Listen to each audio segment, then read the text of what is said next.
Good morning, everybody. Today is Sunday, May 17th, and we are doing another edition of Boredom Busters with Lincoln Children's Museum. Today we are going to be thinking about endangered species that live in Africa and Asia. Now, this is our third day of endangered species because Friday was Endangered Species Day. Now, what is an animal species? Well, animals can be split up into different groups. There are mammals, which have fur and warm blood. Reptiles have cold blood and scales. There are fish, and then there are birds with their feathers that lay eggs. And inside of each of those categories are many different species. So a robin is a species of bird. A squirrel is a species of mammal. Now, there are many species of animals that do just fine. They're not worried about anything. They have plenty of food and plenty of land, but there are some species that are having a hard time surviving. These ones we call endangered species. Now, it might be because they don't have enough land anymore because people have started building such big cities. It might be that they don't have enough food, like the panda. The panda that lives in China is endangered. And part of the reason for that is because they only eat one thing. They only eat bamboo. So if those bamboo forests start getting cut down, they're not going to have enough food anymore. Now, there are a lot of different reasons why animals can be endangered. But what are some things that we can do to help these endangered species thrive and have more babies and have enough food to live into adulthood? Now, our video recommendation for today talks about a lot of those things. It's actually a full episode of the Wild Kratts, and it is how to protect endangered animal species. Now, I definitely recommend watching the Wild Kratts if you don't already. It's two brothers that they go around, and they've been making TV shows for a long time. When I was little, they started their first TV show, and then this is actually, Wild Kratts is their third TV show about animals. And so they've been doing this for a long time. They have a lot of information, and they are very awesome. Now, for our song recommendation today, it is the Animal Dance and Freeze. So follow the instructions in the song and get some of those wiggles out and have fun while doing it. Maybe learn about some new animals. And our book recommendation for today is called Cool Time Song by Carol Lexa Schaefer. And it is a really calming book. I love this story. It is about animals in Africa. And even though it's a book and it's read, it does have song in the title. And this version that we have linked for you, it's very fun. It has some song and other animal sounds in the background. So to listen to this story, I definitely recommend it. Now, for our printable today, we have our third and final environment for Kazoo and all the animals. So here is a jungle safari. Now, the last 2 days I've cut them out, but I wanted to show you today how it looks when you print it. So this is the other page of it. And see, there's an elephant, a giraffe, a tiger. We've got a little pond and a rain cloud.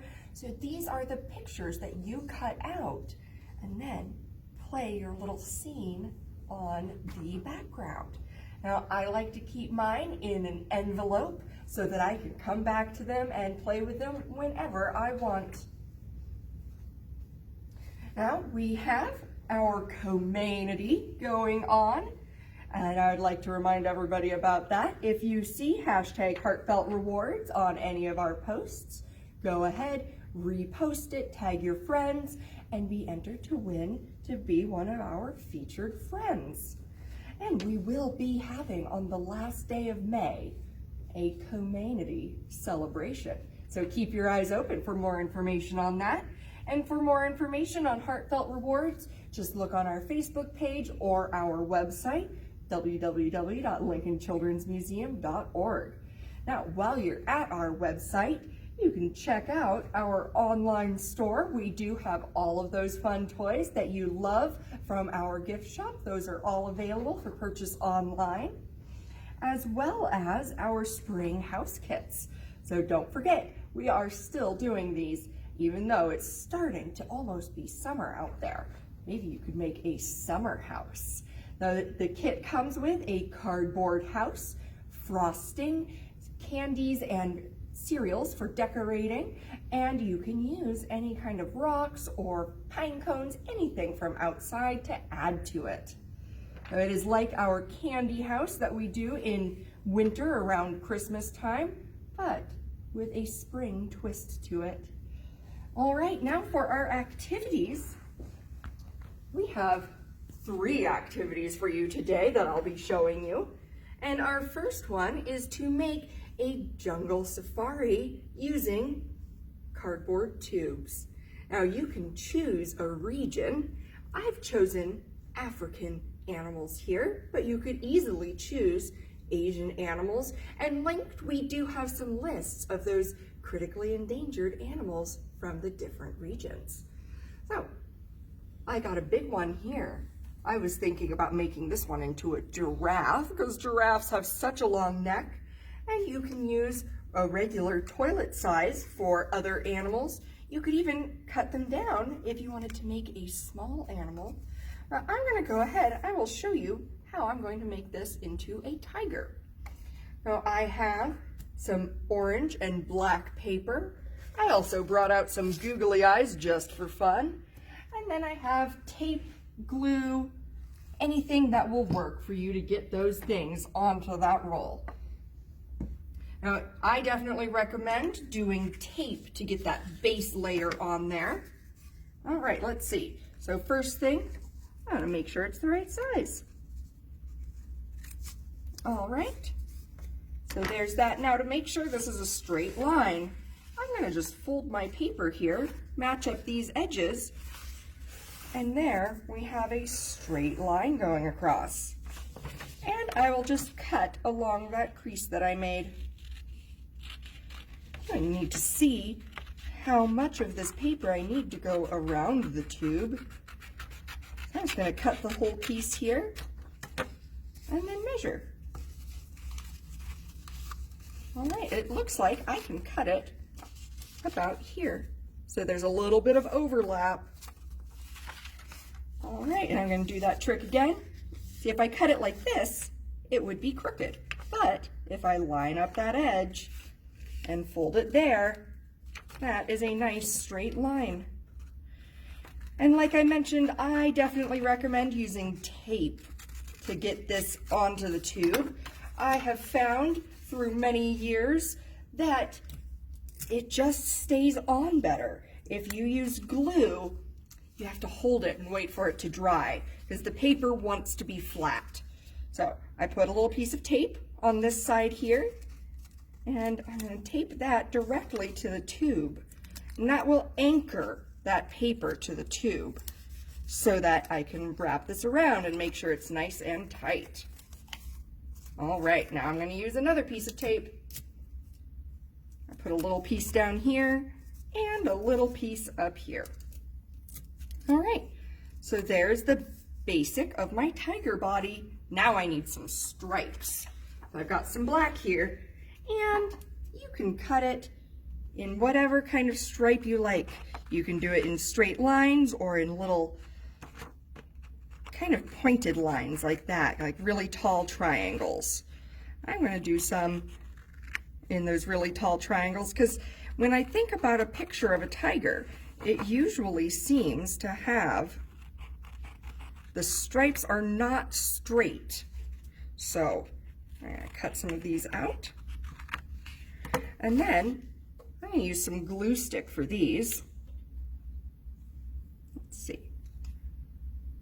Add these stripes to my tiger body, coming around like this. There's one. Now you can do this with colored paper, or you can do it with paint. And if I want to, oh, see, look, these are just coming right off. So we need to maybe put a little bit of glue on top too. That's why I didn't use glue for the orange paper. There you go, that should hold it. Now you can use paint. If I want to make an elephant, for example, I don't have any gray paint or gray paper. I'd have to use gray paint, and that is just fine. Now, if you'd like, you can paint directly on the tube, or you can paint onto a piece of paper, wait for the paint to dry, and then use that around your little critter. All right. Yeah, so that glue, that trick of using the glue on top seems to be working. Let's see. Now, of course, I'm making a mess here on my table. I should have a wet rag nearby to clean that up. I'll have to do that afterward. All right, so I've got some nice tiger stripes on here. And make a head.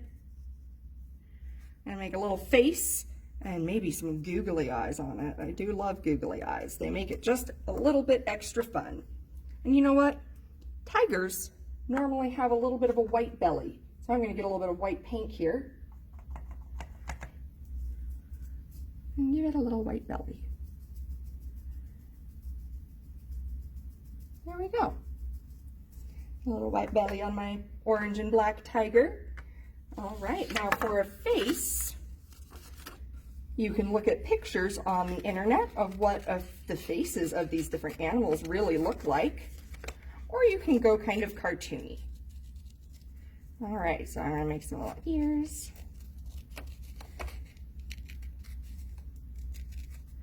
And come down like this.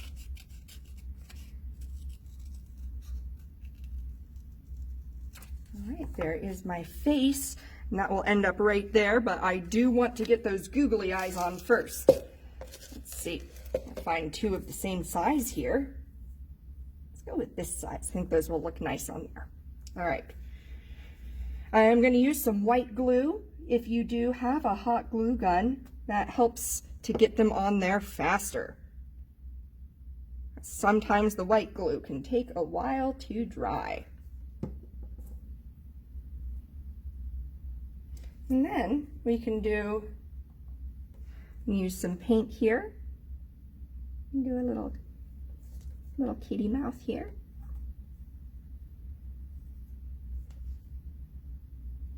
And a little dot for the nose. Some whiskers.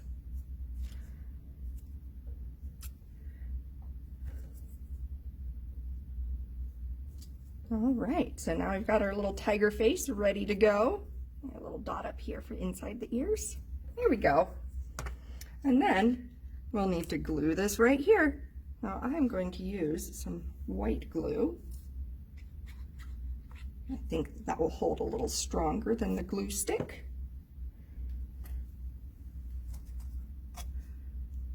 Now if you're doing this at home, you might want to wait for the paint to dry if you use paint on the face.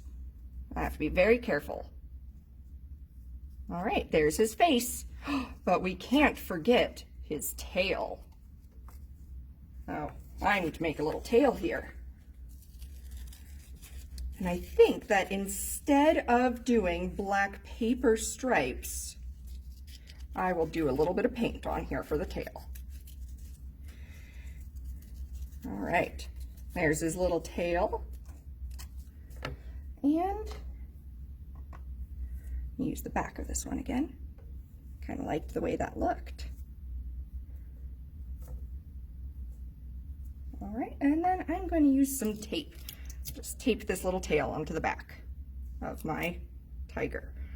Now you can make all of your favorite animals this way, and then you can play Animal Safari with them. There we go. There's my little tiger. Show us what animals you make in the comments. All right, now for this activity over here, we are going to be making an elephant safari. And this is a fun activity to do. You need paint. You're going to make some handprints on there.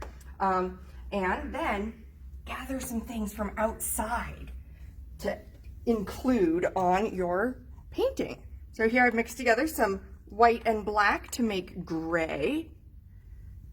And let's see here. I'm gonna paint my hand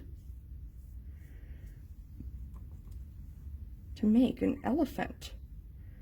And you can make so many different fun animals using handprints. And this one is especially fun if you can get different people in your family to each make one. Then they'll have different sizes of elephants. So notice I've got my thumb sticking out like that. So right now it looks like a handprint, but if I turn it upside down, there's my elephant. So when it dries, use a marker to put on an eye. You can draw a little tail on there with your paint. There's a little elephant tail.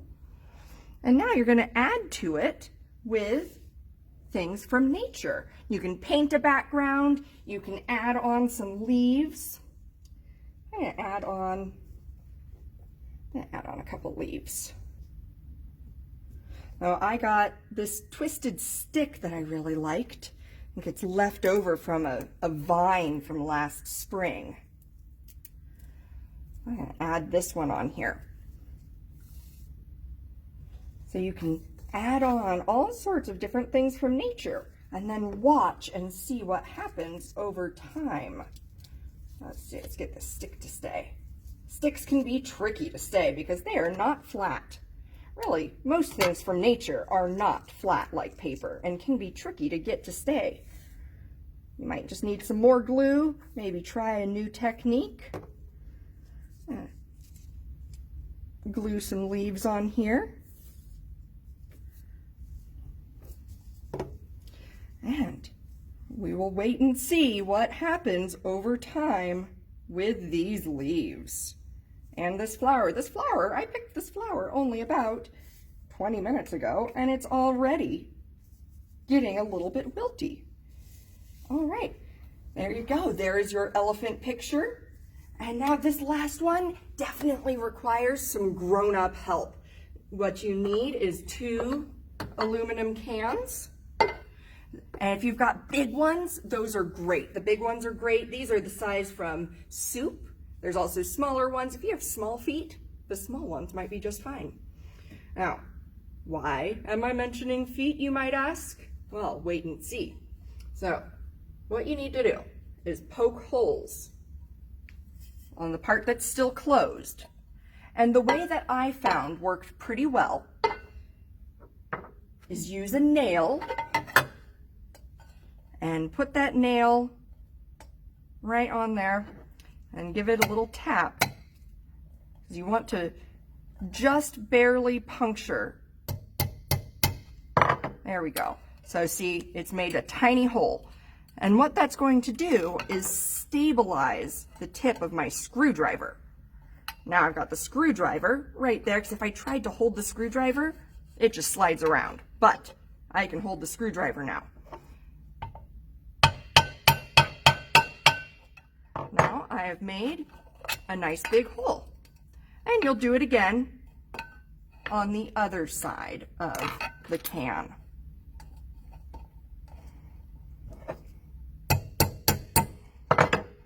There's my little dent. Now, the linked blog post that we have suggests using a knife. I did not have success using a knife. Maybe she had a different kind of knife than I did, but I got a little bit scared with that sharp blade, so I figured out a different way to do it. If you have one of those like bottle openers with the little pokey on the end, that might work too if you can get it to go in there. Now, I've got 2 of these now. Now I am going to make some little toes here, because we are making elephant stilts. I'm going to fold my paper up a few times here because I want all the toes to be the same. All right, straighten that edge out. And now, elephant toenails are shaped kind of like this. And now I've got a bunch that are all exactly the same. Now we need to glue these. Now make sure that you're doing it from one hole to the other. I'm going to use just a little bit of glue here. Now a stronger glue might work a little bit better to hold it on forever. You could also probably brush over it with something like Mod Podge.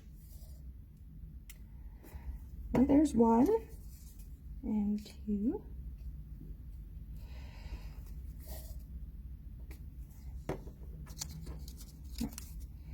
There's number 3. All right, looks like that's about how many will fit on mine. And then we can use a little bit of puff paint to trace around them. That will also help hold them in place. Now I got silver,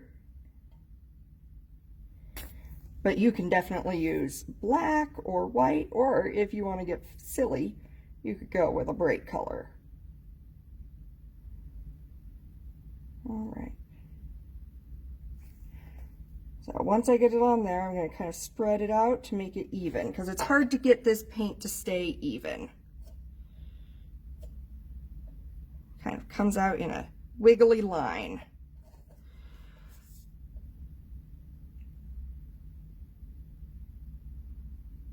All right, almost there. Looks like with practice, I'm getting better at getting this out in a nice straight line rather than all wiggly everywhere. All right, now you're going to want to let this dry in real life, but I am going to just go ahead and show you how to do the rest of it. So there's your toes on there. Now I'll show you on this can that's nice and dry what the next step is. You're going to want a nice heavy cord of some kind. The blog suggests an elastic, but whatever works, whatever you have on hand. Yarn might not work very well. It is kind of soft. So now you want to thread this through, pull it from the inside, watch your fingers on the sharp edge there, and then tie a knot. Now this knot is going to have to be bigger than the hole that you cut. So I'm going to tie it a few times around. It might help to use a bead or something along those lines to stop it from coming out. All right, there we go. Now the length that you make this string will depend on how tall you are. That's where having elastic string comes in handy. So I'm this tall, so I'm going to make my string come up to here. I'll bring this back down and cut it right here. Now, same thing as the other side. Thread it through, pull that end, and tie a nice big knot in there so it doesn't slide through the hole that you cut. Now, if you are using non-stretchy string like me, I recommend making it a little bit longer than you think you need, because tying that knot actually uses quite a bit of string. Now, there we go. And when you have them both done, you will have elephant stilts. And you can walk around. It's hard to demonstrate with only one, but lift it up and you walk around and you just tromp around the house with your brand new elephant feet. All right, well, I hope that everybody had fun with the endangered species unit that we just did. I hope to see you again tomorrow morning at 10:30. But before I go, I do have a joke. So let's see, what is my joke for today? Oh yes, what goes black, white, black, white, black, white, black, white, black, white, black, white, black, white? I don't know, Miss Greta, what? A panda rolling down a hill. Thanks everybody. See you all tomorrow morning at 10:30. And don't forget to check out Read Aloud Lincoln Story Times. All right, have a nice day, everybody.